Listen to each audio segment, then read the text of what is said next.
हरे कृष्णा।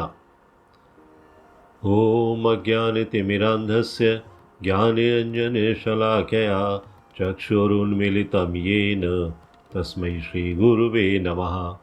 हरे कृष्णा। तो आज एक और नए वीडियो में आप सभी का स्वागत है।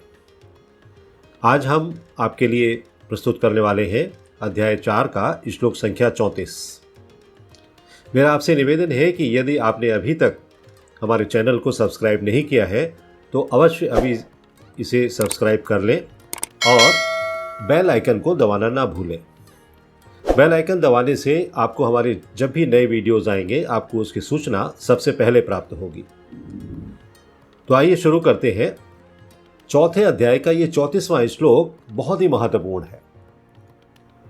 भगवान अर्जुन को उपदेश देते हुए कहते हैं कि तुम जो बातें कर रहे हो उन बातों का कोई अर्थ नहीं है। अब मैं तुमसे जो कहता हूं उसको सुनो और समझो। तब वो इस 34वें श्लोक में बताते हैं, तद्विद्धि प्रणिपातेन परिप्रश्नेन सेवया उपदेक्ष्यन्ति ते ज्ञानम ज्ञानिनस्तत्त्वदर्शिनः। अर्थात तुम गुरु के पास जाकर सत्य को जानने का प्रयास करो। आइए इस श्लोक के शब्दार्थ को समझते हैं। तत् विभिन्न यज्ञों के उस ज्ञान को, विद्धि जानने का प्रयास करो, प्रणिपातेन गुरु के पास जाकर, परिप्रश्नेन विनीत जिज्ञासा से प्रश्न पूछते हुए विनीत पूर्वक, सेवया सेवा के द्वारा, उपदेक्षन्ति दीक्षित करेंगे, ते तुमको ज्ञानम ज्ञान में, ज्ञानिनः स्वरूप सिद्ध, तत्व के, दर्शिनः दर्शी। आइए भावार्थ समझते हैं। इस श्लोक में भगवान ने किस तरह से यह संदेश दिया है।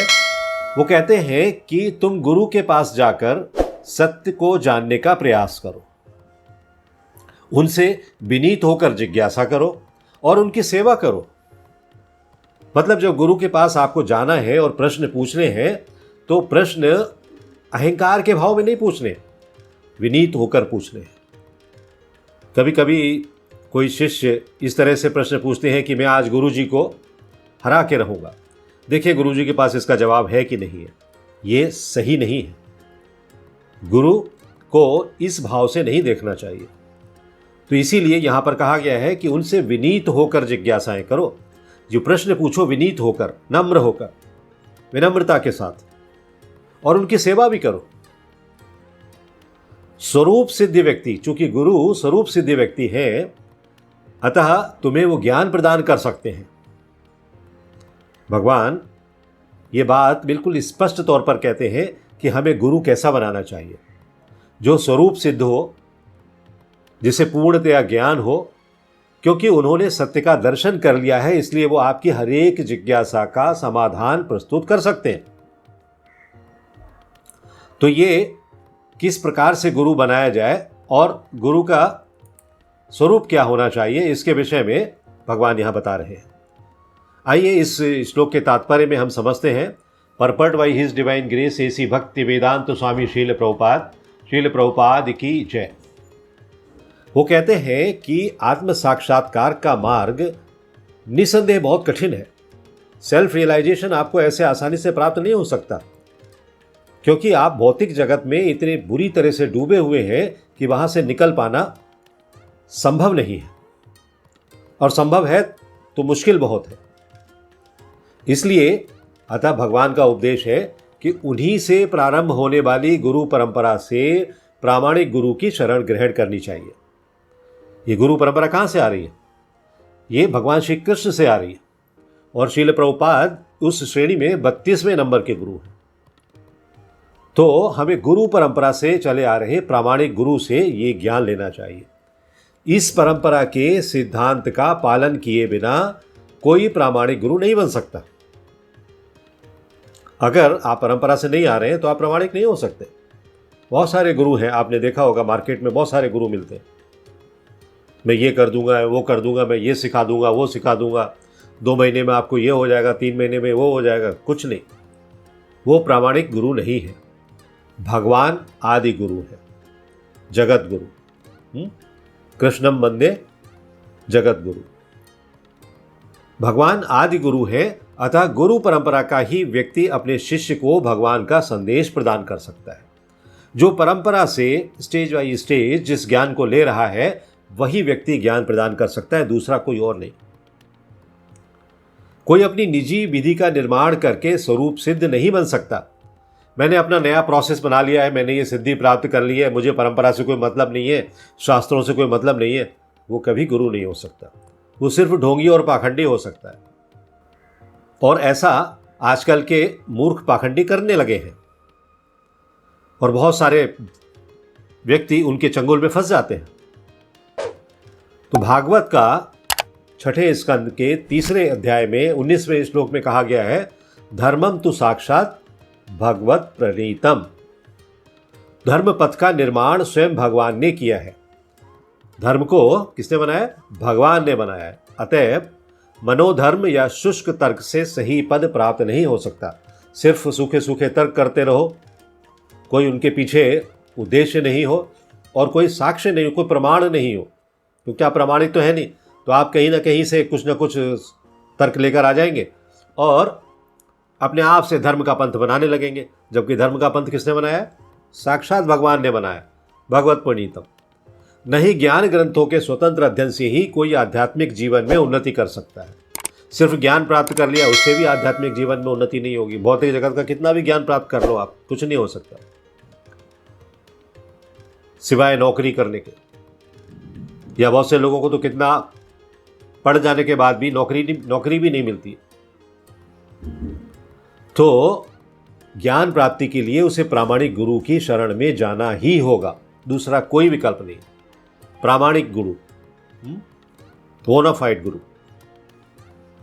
ऐसे गुरु को पूर्ण समर्पण करके ही स्वीकार करना चाहिए। पहले आप फुल्ली सरेंडर हो जाओ गुरु के लिए, तभी आप उनकी शिक्षाओं को पालन कर सकते हो। और अहंकार रहित, मुख्य बात है ये, अहंकार नहीं होना चाहिए। अहंकार रहित होकर दास की भांति, नौकर की भांति, सर्वेंट की तरह से, सेवक की भांति गुरु की सेवा करनी चाहिए। तद्विधि प्रणिपातेन परिप्रश्नेन सेवया, है मतलब सेवा करनी चाहिए। कैसे करनी चाहिए सेवा? समर्पण के भाव से। तो स्वरूप सिद्ध गुरु की प्रसन्नता ही आध्यात्मिक जीवन की प्रगति का रहस्य है।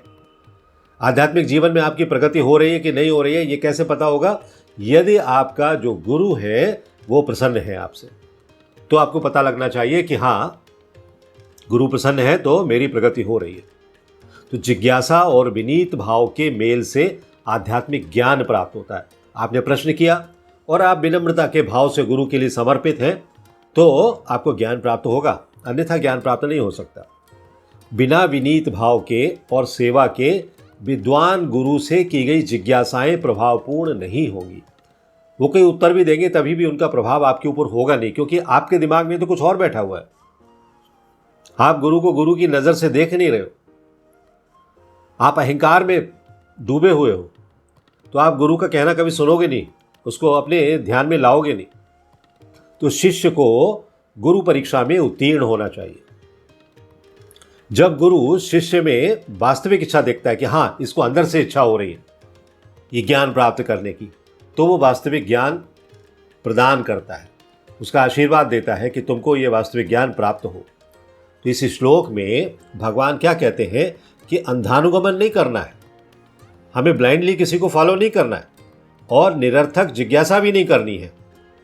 इन दोनों की भर्त्सना की गई है। हमें निरर्थक जिज्ञासा भी नहीं करनी है और अंधानुकरण भी नहीं करना है। तो क्या करना है? शिष्य न केवल गुरु से विनीत होकर सुनना है, शिष्य को गुरु से न केवल विनीत होकर सुनना है, अपितु विनीत भाव तथा सेवा के भाव से जिज्ञासा द्वारा गुरु से स्पष्ट रूप से ज्ञान प्राप्त करना है। तो ये दो चीजें हैं, विनीत भाव से और सेवा के भाव से। जिज्ञासाएं करनी है, प्रश्न पूछने हैं। प्रामाणिक गुरु स्वभाव से शिष्य के प्रति दयालु होता है, क्योंकि उसे वो पहले से ही संन्यास में है, उसे दीन दुनिया से कुछ मतलब नहीं है, भौतिक जगत से कुछ लेना देना नहीं है, तो आपसे भी क्या लेना देना होगा। इसलिए वो पहले से ही बहुत दयालु रहता है, उसको किसी पर भी निर्ममता या कठोरता दिखाने का कोई औचित्य नहीं है उसका, करता भी नहीं है। अतः यदि शिष्य विनीत होकर और सेवा में तत्पर रहकर उनको समर्पित करता है और ज्ञान और जिज्ञासा का प्रश्न करता है तो वो गुरु आशीर्वाद देते हैं, प्रसन्न होते हैं और जिज्ञासाओं को शांत करते हैं। तो इस तरह से इसको हम इस श्लोक को इस तरह से भी और समझेंगे कि अर्जुन ने पहले क्या कहा था। अर्जुन ने पहले कहा था कि युद्ध में अपने स्वजनों को, अपने परिवारी जनों को मारकर मैं इसमें कोई हित नहीं देखता, मुझे कोई लाभ नज़र नहीं आ रहा है, काम का मैं सब लोगों को मार डालूंगा, इससे मेरे ऊपर पाप लगेगा, परिवारों में से सारे पुरुष नहीं रहेंगे, स्त्रियां विधवा हो जाएंगी, ये सब बातें उन्होंने कही थी। तो अर्जुन इन आतताइयों को मारने से पाप लगने की बात तो करते हैं, लेकिन ये कहते हैं कि मैं इनको नहीं मारूंगा क्योंकि मुझे ये पाप नहीं चाहिए। तो युद्ध करने की अपेक्षा वो कहते हैं मैं भीख मांगकर जंगल में चला जाऊंगा, भीख मांगकर अपने जीवन का निर्वाह कर लूंगा, लेकिन मुझे ऐसा राजपाट नहीं चाहिए। इस तरह अर्जुन क्षत्रिय है और वो क्षत्रिय का अपना धर्म निभाने से हट रहे हैं, जबकि क्षत्रिय को अपना युद्ध का धर्म निभाना यही श्रेष्ठ है और भगवान उसी के लिए कह रहे हैं। इसीलिए यहां पर अर्जुन से भगवान ने मानो ये कहा है कि अगर तुम कर्मों का स्वरूप से त्याग कर दोगे और सही रूप से कर्मों का अर्थ नहीं समझोगे तो तुम्हें मेरे साथ रहने की आवश्यकता नहीं है, जाओ किसी भी महापुरुष के पास जाकर ज्ञान प्राप्त कर लो। भगवान इसीलिए थोड़ा सा उनको चेतावनी दे रहे हैं अर्जुन को। वास्तव में यहाँ भगवान का अभिप्राय क्या है, उनका उद्देश्य क्या है कि वो ज्ञानी महापुरुष के पास भेजना नहीं है उनको, लेकिन उन्हें चेताना है, चेतावनी देना है, जिससे कि वो सचेत हो जाए कि वो ये फालतू का समय बर्बाद ना करें और युद्ध करें। जैसे कोई महापुरुष किसी को उसके कल्याण की बात कह रहा है, पर श्रद्धा की कमी के कारण सुनने वाले को वो बात जच नहीं रही है, उसे समझ में नहीं आ रहा है कि ये सही है कि नहीं है, क्योंकि श्रद्धा नहीं है उसकी। श्रद्धा होगी तो आपको हर बात समझ में आएगी। इसलिए वो उस महापुरुष से कह देता है कि तुम मेरी बात मानने को तैयार नहीं हो, इसलिए जाओ किसी और से समझ लो, मैं नहीं समझाने वाला तुम। तो ये ज्ञान प्राप्त करने की जो विधि है यहां भगवान बता रहे हैं, किस तरह से प्रणिपातेन, गुरु के प्रति सरेंडर होकर, समर्पण के भाव से ज्ञान प्राप्ति के लिए साष्टांग दंडवत प्रणाम करना होता है, गुरु की सेवा करनी होती है। सेवया, शरीर से मन से गुरु की सेवा करनी है, जिससे वो प्रसन्न होंगे तो आपके लिए आशीर्वाद देंगे और उनकी प्रसन्नता से ही आपको ज्ञान प्राप्त होगा। परिप्रश्नेन, केवल विष्णु तत्व को, परमात्मा तत्व को जानने के लिए जिज्ञासु भाव से, सरलता से, विनम्रता से प्रश्न करने हैं, परिप्रश्नेन। तो ये सब बात भगवान अर्जुन के लिए बता रहे हैं। इससे क्या होगा कि अर्जुन को वो दिव्य दृष्टि प्राप्त होगी, जिससे कि वो युद्ध करने के लिए उत्सुक होंगे और रणभूमि में विजय प्राप्त करेंगे।